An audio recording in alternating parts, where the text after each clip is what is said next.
cómo pasó Francia de ser la monarquía dominante de Europa a la revolución, el terror, el imperio y finalmente a un estado moderno. ¿Por qué un reino que parecía tan poderoso colapsó de manera tan violenta? Y cómo una revolución contra el gobierno absoluto terminó allanando el camino para Napoleón. Cuando el descontento latente a finales del siglo XVIII estalló en revolución, la nación francesa fue lanzada a un baño de sangre, al colapso político y a una lucha por decidir quién la gobernaría. Sin embargo, de ese caos también surgió la consagración de derechos y principios clave, muchos de los cuales siguen siendo pilares fundamentales de la nación hoy en día. Esta es la historia de cómo se rompió el antiguo orden, cómo Napoleón surgió de los escombros y cómo las repetidas convulsiones transformaron Francia. A comienzos del siglo XVIII, Francia seguía bajo el reinado de Luis XIV, el Rey Sol, cuyo gobierno de 72 años sigue siendo uno de los más largos de la historia registrada. A pesar del absolutismo monárquico de Luis, hizo mucho para dar paso a la nación francesa moderna mediante su extensa centralización y reformas. Estas limitaron aún más el poder de la nobleza regional, un proceso que llevaba siglos en marcha y que sirvió para desarrollar el aparato estatal. Francia era la potencia de Europa durante ese periodo. Sus culturas y tradiciones eran imitadas en todo el continente, y el francés era la lengua franca de la élite.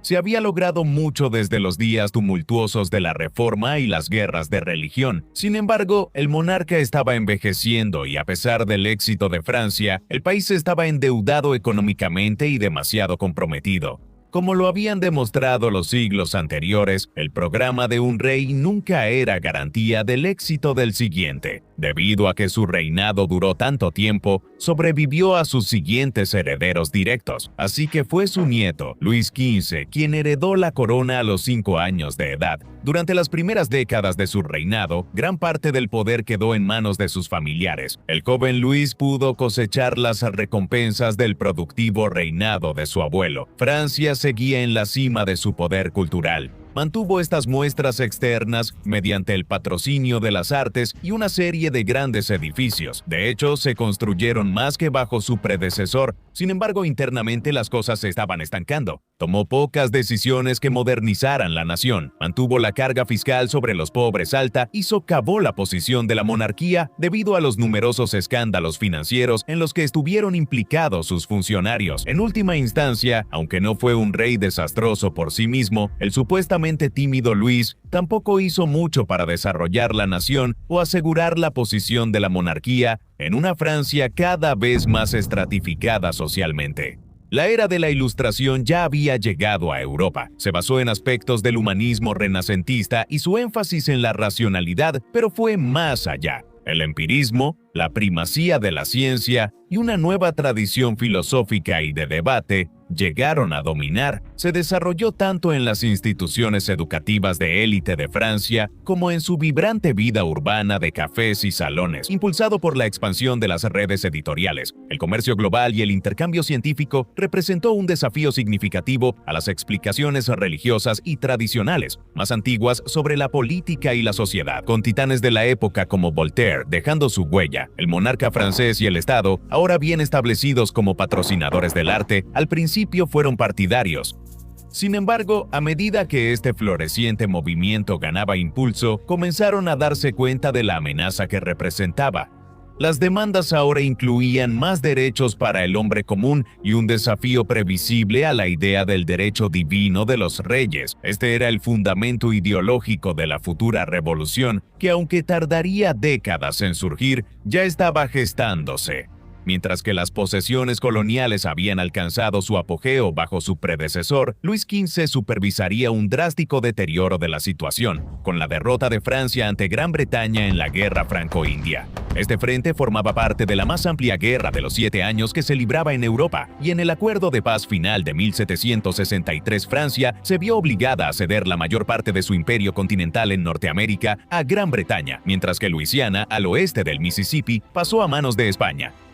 Esto fue un duro golpe para un reino que ya estaba bajo presión financiera. La Nueva Francia abarcaba una enorme extensión, desde el acceso a las ricas zonas peleteras de la región de los Grandes Lagos hasta Luisiana en el sur. Su pérdida privó al país de territorios estratégicos y redes comerciales en un momento en que la nación no podía permitirse otro golpe, además de dañar el prestigio internacional de Francia. Esto, a su vez, perjudica la posición de la monarquía. Luis XV presidiría más años de mala administración interna mientras la nación se acercaba cada vez más al conflicto interno. El pesado sistema de impuestos, conocido como la taille, que recaía principalmente sobre el campesinado, se combinó con una serie de escasez de alimentos, y el exceso percibido de la corte significaba que para el momento de la muerte del monarca en 1774, Francia era esencialmente un polvorín. Cuando Luis XVI subió al trono en 1774, se veía muy limitado por la desastrosa herencia económica y el daño más amplio dejado por las pérdidas imperiales de Francia. Sin embargo, él sí brindó apoyo en un momento crucial a la causa revolucionaria en la Guerra de Independencia de Estados Unidos, lo que ayudó a convertir el conflicto en uno global y a inclinar las probabilidades a favor de los colonos, aunque también profundizó la crisis de deuda de Francia. También es importante señalar que se intentó llevar a cabo reformas. Ministros como Turgot, Necker y Colón intentaron restringir el gasto, racionalizar los impuestos y trasladar parte de la carga a las élites privilegiadas. Pero estos esfuerzos se toparon con la resistencia de intereses arraigados, los parlamentos y la asamblea de notables, mientras que la propia corona vacilaba. Sin embargo, aún se gastaban enormes sumas de dinero en funciones estatales y en el mantenimiento de propiedades lujosas. Esto incluía el extenso Palacio de Versalles, que se había vuelto sinónimo de ostentosas muestras de riqueza y exceso. A finales de la década de 1780, la crisis fiscal más profunda era impulsada sobre todo por la deuda, los costos de la guerra y un sistema fiscal que no podía alcanzar de manera efectiva a los privilegiados, mientras que el gasto de la corte seguía siendo políticamente tóxico porque simbolizaba una monarquía desvinculada de sus súbditos. Para un reino ya agobiado por la desigualdad, los privilegios y un sistema fiscal distorsionado, esto solo agudizaba la sensación de que la monarquía vivía en un mundo diferente al de sus súbditos. Junto con el sistema fiscal injusto, las malas cosechas y el aumento en los precios del pan, estas fueron algunas de las chispas que ayudarían a encender la mecha de la Revolución Francesa. Aunque en los años previos ya se habían producido disturbios regionales esporádicos como resultado del descontento ciudadano, los acontecimientos se acelerarían en 1789. Bajo la presión de la crisis nacional, el rey Luis XVI convocó a los Estados Generales por primera vez desde 1614 en un intento de crear un sentido de inclusión y frenar la crisis. Sin embargo, no fue suficiente. El resentimiento popular estaba por las nubes, al igual que las ansias de cambio alimentado por décadas de ideales de la Ilustración. En julio de 1789 ocurrió el icónico asalto a la Bastilla. En las semanas siguientes y en medio del gran temor en el campo, la Asamblea Nacional fue mucho más allá. En las noches del 4 de agosto atacó las cargas feudales y los privilegios, y más tarde ese mes emitió la Declaración de los Derechos del Hombre y del Ciudadano. Este fue un momento clave en la destrucción del antiguo orden y la modernización de la nación. La Declaración de los Derechos del Hombre y del Ciudadano, adoptada a finales de agosto de 1789, fue un documento fundamental que representaba los ideales de la primera etapa de la Revolución y que influiría en el pensamiento constitucional y en los movimientos democráticos durante siglos. Sin embargo, el caos y las dinámicas que cambiaban rápidamente caracterizaron este periodo. Se hicieron intentos inicialmente de establecer una monarquía constitucional con el rey Luis aún en el poder, pero más como una figura simbólica. Sin embargo, esto llegó a su fin en 1792, cuando el rey fue depuesto en una insurrección por facciones revolucionarias insatisfechas con el ritmo de las reformas. Esto llevó al establecimiento de la Primera República Francesa, que persistiría hasta ser reemplazada por el Imperio de Napoleón en 1804, así como el sangriento final de la monarquía francesa con la ejecución de Luis en enero de 1793.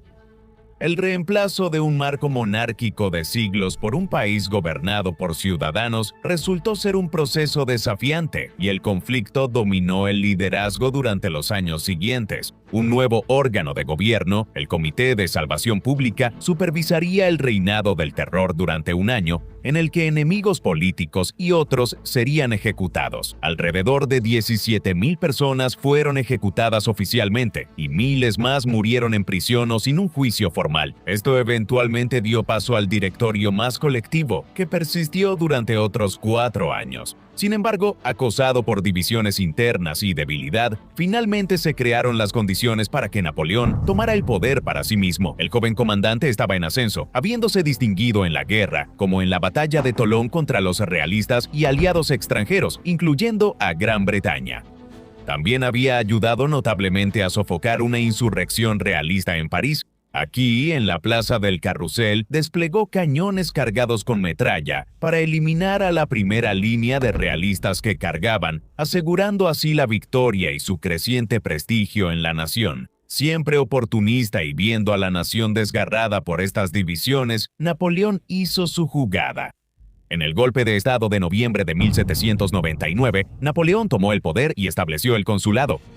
Este consejo, con Napoleón como primer cónsul a la cabeza, gobernaría Francia durante casi 5 años antes de que primero se nombrara cónsul vitalicio y luego se coronara a sí mismo emperador en 1804. Incluso en los años previos, Napoleón se había vuelto cada vez más autoritario y parecía claro que muchas de las ideas de la revolución se estaban perdiendo con este nuevo emperador autoproclamado.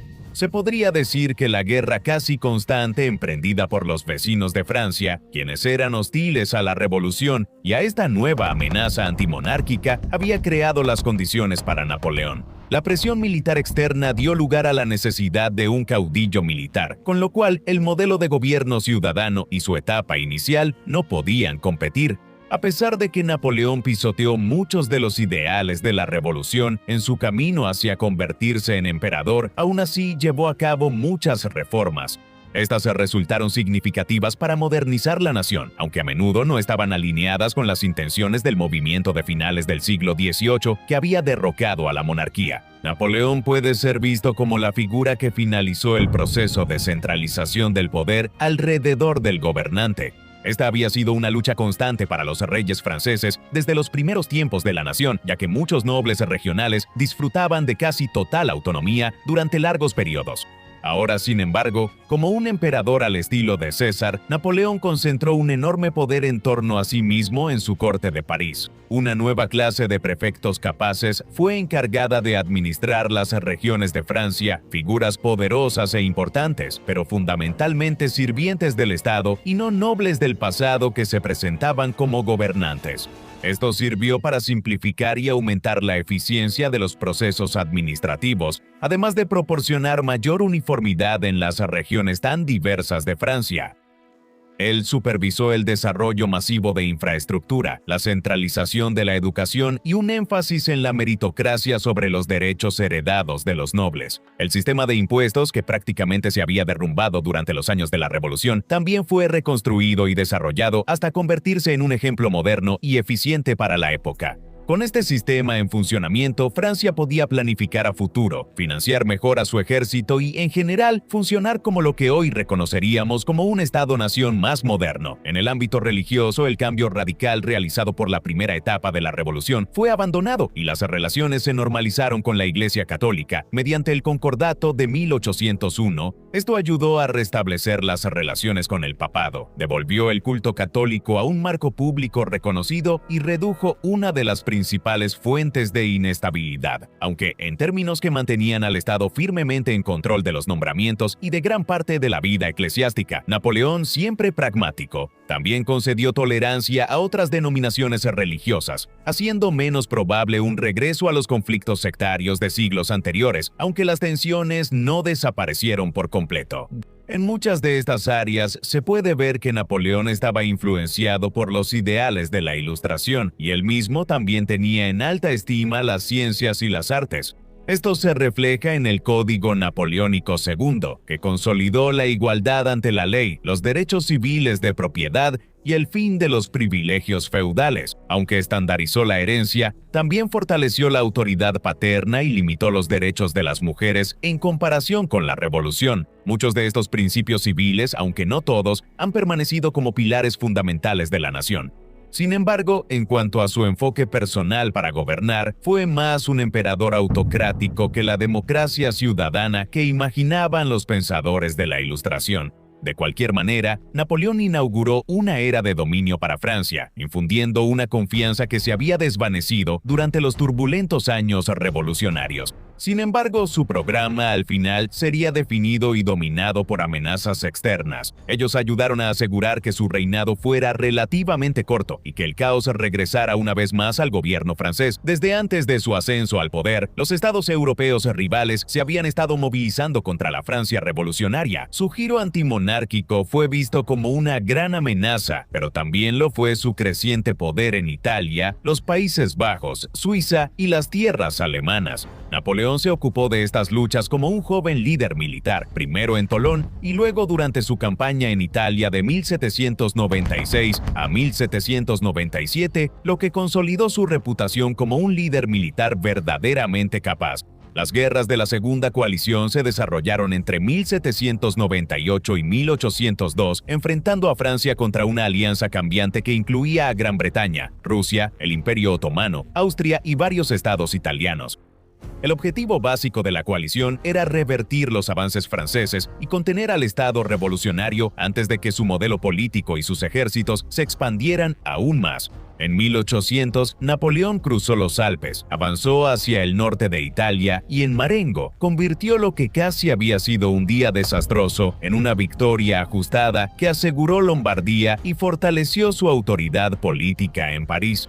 Por un momento la paz parecía posible. La paz de Amiens en 1802 detuvo la lucha, pero ni Gran Bretaña ni Napoleón confiaban en que el acuerdo durara. Cuando la guerra se reanudó en 1803, el conflicto entró en la fase que ahora suele llamarse las guerras napoleónicas. La tercera coalición se formó alrededor de Gran Bretaña, Rusia y Austria, a la que después se unió Suecia con objetivos que eran tanto concretos como ideológicos. Para expulsar a Francia de Italia y Hannover, restaurar la independencia de estados como Holanda y Suiza y frenar a una potencia que comenzaba a dominar el continente. Napoleón respondió con una de las maniobras operativas más brillantes de su carrera. Habiendo reunido un ejército de invasión en la costa del Canal para un ataque proyectado contra Gran Bretaña, de repente giró esa fuerza hacia el este, cruzó el Rin, rodeó a un ejército austriaco en Ulm y marchó hacia Viena. Luego atrajo a los ejércitos aliados a la batalla en Austerlitz en diciembre de 1805, donde la destrucción de la fuerza austrorusa se convirtió en el triunfo emblemático de su ascenso. Eso rompió la tercera coalición, obligó a Austria a firmar la paz de Presburgo y confirmó que Francia no solo había sobrevivido a la revolución, sino que se había convertido en la potencia militar central de Europa. Ese éxito, sin embargo, solo reconfiguró el mapa para la siguiente ronda de la guerra. La cuarta coalición fue impulsada en gran medida por la alarma prusiana ante la creciente influencia de Napoleón en Alemania, especialmente después de que organizó la Confederación del Rin bajo protección francesa y redujo aún más la independencia del antiguo mundo del Sacro Imperio Romano. En 1806 el ejército prusiano fue destrozado en Jena y Auerstedt. Y en 1807 los rusos también fueron derrotados después de los feroces combates invernales de Eylau y la decisiva batalla de Friedland. Los tratados de Tilsit dejaron a Napoleón en la cima de su poder. Prusia fue humillada, la influencia francesa se extendió profundamente en Europa Central y Napoleón pudo redibujar fronteras, elevar a gobernantes títeres y usar estados satélite como estados tapón, aliados y zonas de reclutamiento. Sin embargo, esas mismas victorias crearon nuevas cargas. Para derrotar a Gran Bretaña, a quien no pudo vencer en el mar después de Trafalgar, Napoleón recurrió a la guerra económica mediante el sistema continental, un bloqueo destinado a paralizar el comercio británico, cerrando los mercados europeos al comercio británico. En teoría, esto era un gran sustituto estratégico para la inferioridad naval. En la práctica era difícil de hacer cumplir, perjudicial para muchas economías costeras y profundamente rechazado tanto por los aliados como por los pueblos sometidos. La negativa de Portugal a cumplir ayudó a que las fuerzas francesas entraran en Iberia en 1807, mientras que la intervención de Napoleón en la crisis borbónica española en 1808 encendió la guerra peninsular. Los ejércitos franceses ganaron la batalla y ocuparon ciudades, pero no pudieron pacificar completamente el campo ni evitar que la resistencia británica, española y portuguesa regresara una y otra vez. Los ataques de guerrilla, los asedios, las largas líneas de suministro y el creciente ejército de Wellington convirtieron la península en un constante desgaste de hombres, dinero y atención. Austria intentó una vez más en la Quinta Coalición en 1809, esperando que la distracción francesa en España creara una oportunidad. Aunque Napoleón se recuperó del impacto de Aspern-Essling y ganó la sangrienta batalla de Wagram, obligando a Austria al Tratado de Schönbrunn, incluso esta victoria mostró un cambio. Seguía siendo formidable, pero ya no era irresistible sin esfuerzo. En todo momento, Napoleón demostró su gran habilidad como comandante y estadista, asegurando victorias impresionantes en diferentes frentes y terrenos. Destacaba en concentrar la artillería y moverla rápidamente en el campo de batalla. Pero su verdadera ventaja militar era más amplia que eso. Perfeccionó el sistema central en un instrumento poderoso, formaciones autosuficientes con sus propios estados mayores, infantería, caballería y artillería que podían marchar por separado, vivir de los recursos de zonas más amplias y luego combinarse rápidamente para la batalla. Esto le dio a las operaciones francesas una velocidad y flexibilidad que muchos oponentes tuvieron dificultades para igualar, especialmente en las grandes campañas desde Ulm hasta Friedland. La promoción por mérito, la movilización masiva y el uso de contingentes aliados también permitieron a Francia desplegar ejércitos de una escala enorme. En el país, estos logros militares se combinaron con logros institucionales duraderos. Ayudó a estabilizar las finanzas del Estado a través del Banco de Francia, construyó una maquinaria administrativa más centralizada mediante prefectos, expandió el liceo y la educación dirigida por el Estado y creó la Legión de Honor para recompensar el servicio en lugar del nacimiento. En el ámbito legal, el Código Civil de 1804 sistematizó la ley, consolidó la igualdad de los ciudadanos varones ante ella, aseguró los derechos de propiedad y confirmó la destrucción de los privilegios feudales, aunque también restauró un orden familiar fuertemente patriarcal y redujo algunos de los avances que las mujeres habían logrado durante la Revolución. Estos logros fueron importantes porque sobrevivieron a su imperio militar, pero el propio imperio dependía cada vez más de victorias continuas. El sistema continental se ganó la enemistad tanto de amigos como de súbditos. El poder naval británico redujo su efecto y la dominación de Europa por parte de Napoleón obligó a otros gobernantes a hacer repetidos intentos por liberarse. Rusia, en particular, se alejó de su sistema y en 1812 él lanzó una invasión que dañaría fatalmente toda la estructura. Él reunió el ejército más grande que Europa había visto hasta entonces y esperaba que la campaña se decidiera rápidamente.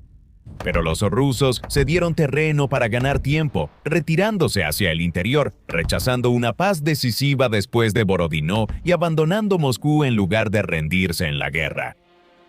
Cuando Napoleón se retiró, el hambre, el frío, el agotamiento, las enfermedades y los ataques constantes destrozaron a la Grande Armée. Lo que regresó al oeste no fue la fuerza que había vencido en Austerlitz. Al percibir finalmente su debilidad, sus enemigos se reunieron en la Sexta Coalición. Aunque Napoleón aún mostró destellos de genialidad en 1813 y de nuevo en la campaña de 1814 en Francia, la derrota decisiva en Leipzig destruyó lo que quedaba del dominio francés en Alemania y Polonia, y los aliados entonces invadieron la propia Francia. París cayó en 1814, Napoleón abdicó y fue exiliado a Elba. Su regreso durante los 100 días reavivó brevemente la lucha, pero la Séptima Coalición se movilizó de inmediato y Waterloo en junio de 1815 se convirtió en su derrota final. Abdicó de nuevo y fue enviado a Santa Helena, donde pasaría el resto de su vida. Sin embargo, dejó su huella con una serie de reformas y quedó grabado en la memoria cultural de Francia. Un gobernante simbólico que había supervisado un periodo de dominio francés en Europa y de estabilización tras los sangrientos años revolucionarios. Como había sido durante mucho tiempo el deseo de los enemigos de Francia, la línea real de los Borbones fue restaurada primero en 1814 y luego de nuevo después de los 100 días en 1815 tras la caída de Napoleón. Tropas extranjeras permanecieron en Francia hasta que se pagaron las indemnizaciones, mientras que las figuras bonapartistas fueron expulsadas de sus cargos. Aunque podría parecer un retroceso respecto a la revolución y los años napoleónicos, la realidad era más complicada. La monarquía restaurada no volvió al absolutismo. Tuvo que gobernar constitucionalmente. Gran parte de la tierra que la nobleza había perdido nunca fue devuelta, y muchos de los derechos cívicos clave establecidos en las décadas anteriores permanecieron firmemente en su lugar. Esto demuestra que, aunque estaban desesperados por sofocar las amenazas revolucionarias a su dominio casi dinástico en toda Europa, había conciencia de que ser demasiado duros podría simplemente reavivar una nueva revolución. Esto también demuestra el poder de la población francesa y el valor de los logros que consiguieron con tanto esfuerzo en los años anteriores. Sin embargo, el último de los monarcas borbones restaurados, Carlos de Esto, alteró este equilibrio. Él buscó aumentar la compensación para los terratenientes que habían perdido durante la revolución, así como restaurar un nivel de pompa y ostentación de riqueza en la corte similar a la era del antiguo régimen. En consecuencia, en 1830 fue derrocado en la Revolución de Julio, lo que marcó un nuevo cambio en la dinámica del poder. La Revolución de Julio de 1830 fue menos amplia socialmente que la de 1848 y estuvo impulsada en gran medida por las élites liberales, aunque los trabajadores parisinos también fueron cruciales en los combates. Muchos de los comerciantes franceses y familias recién enriquecidas, cuya población crecía rápidamente, sentían que el énfasis que Carlos X ponía en la antigua nobleza excluía sus intereses. Con la instauración de otro monarca, esta vez Luis Felipe de la rama familiar de Orleans, vieron que sus intereses y oportunidades de progreso estaban mejor representados. Durante su reinado como Luis Felipe I, él recordó a quienes lo ayudaron a llegar al poder, gobernando en gran parte en nombre de esta creciente clase media. Sin embargo, sí representó cambios clave en ciertas áreas y puede considerarse más un líder tecnocrático moderno en comparación con los anteriores monarcas borbones. Rechazó el boato de la corte y se rodeó de hombres de negocios en lugar de nobles. Cambió el título real de rey de Francia a rey de los franceses, una diferencia sutil pero que reconocía significativamente su legitimidad como otorgada por la población en lugar de por Dios. También restauró la antigua tricolor francesa, dejando atrás la bandera blanca de la era de la Restauración borbónica con todas sus asociaciones aristocráticas. Sin embargo, la revolución volvería de nuevo en 1848. A diferencia de la Revolución de Julio de 1830, esta trajo consigo un cambio mayor gracias a su apoyo popular más amplio y demandas más rigurosas. Luis Felipe fue depuesto, poniendo fin a la monarquía de Julio y dando inicio a la Segunda República Francesa. Esto ocurrió en medio de un deseo popular de regresar a los principios de la Ilustración y los derechos cívicos de la Primera República. Sin embargo, el movimiento estuvo plagado de luchas internas y faccionalismo, y a pesar de su éxito al derrocar al rey, los cimientos eran débiles. En este clima, el sobrino de Napoleón, Luis Napoleón Bonaparte, fue elegido presidente de la nueva república, presentándose como un candidato anti-establishment. Sin embargo, debido a la debilidad inherente del sistema, pudo tomar el poder en un golpe de estado en 1851, instalándose como emperador Napoleón III. Así comenzó el Segundo Imperio francés, y de nuevo, un movimiento nacido del descontento popular fue consolidado por un gobernante autoritario. Al igual que su tío, Luis Napoleón restringiría las reformas cívicas y los movimientos políticos mientras supervisaba un periodo de estabilidad y crecimiento económico para Francia. Esto incluyó la aceleración del crecimiento industrial, una gran inversión en infraestructura y la expansión en el extranjero, mientras que nuevos bancos ayudaron a financiar partes de la economía. Por lo tanto, la década de 1850 vio un auge relativo, lo que ayudó al menos a apaciguar algunas de las demandas de su oposición. Sin embargo, en la siguiente década, el descontento público crecía debido a su autoritarismo y la censura de la prensa. Luis relajó algunas leyes en respuesta, pero esto solo terminó alimentando el radicalismo, especialmente entre los trabajadores industriales. El último clavo en el ataúd de su reinado fue el aumento del poder prusiano, al que no logró enfrentar de manera efectiva. La rápida derrota de Francia en la guerra con Prusia en 1870 llevó al colapso de su gobierno. Luis huyó a Inglaterra y se declaró la Tercera República Francesa. Esta etapa continuaría hasta la invasión de las fuerzas alemanas en la Segunda Guerra Mundial, convirtiéndose en el periodo más largo de gobierno constante desde antes de la Revolución. Aunque persistió el faccionalismo interno entre los simpatizantes realistas, sus contrapartes más radicales y todas las posturas intermedias, fue sin embargo un periodo de gobierno más estable. La base fiscal creció, la centralización avanzó y las principales diferencias regionales se redujeron. La industrialización progresó y las clases medias crecieron. Externamente también fue un periodo de expansión colonial, algo que no se veía desde antes de la Revolución. La presencia francesa en África Occidental se expandió significativamente, así como sus posesiones en Indochina. Todo esto ayudó a construir el orgullo y la unidad nacional. Aunque es una simplificación de algunas de las complejas divisiones internas de Francia, la última parte de este periodo, especialmente desde la década de 1890 hasta el estallido de la Primera Guerra Mundial, a menudo se llama la Belle Époque, denotando el crecimiento económico, los avances tecnológicos y el optimismo general de la época. Sin embargo, desafortunadamente, los brutales acontecimientos de una nueva guerra europea pronto romperían este espíritu. El colorido periodo de Francia en los siglos XVIII y XIX estuvo lleno de acontecimientos significativos para la nación.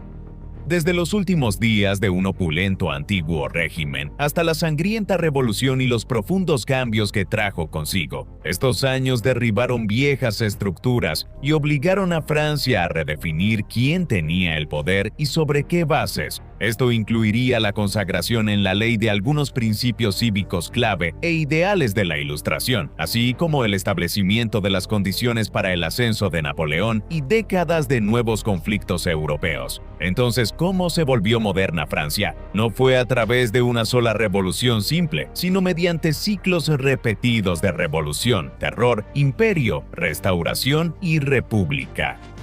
Fueron siglos de gran agitación, que finalmente dieron paso a una Francia verdaderamente moderna. En el próximo episodio exploraremos cómo Francia evolucionó desde finales del siglo XIX hasta la actualidad. ¿Los mapas en nuestros videos? Esos son las versiones ligeras. Para nuestra tienda tomamos la misma investigación y lo damos todo. Trazos más finos, mayor resolución, textura adicional, detalles geográficos que se perderían en un video. Estos están hechos para personas que quieren la versión auténtica, algo que puedas consultar, colgar o simplemente tener porque es la versión que realmente queríamos hacer. El tipo de mapa que no pasas de largo, sino que conservas.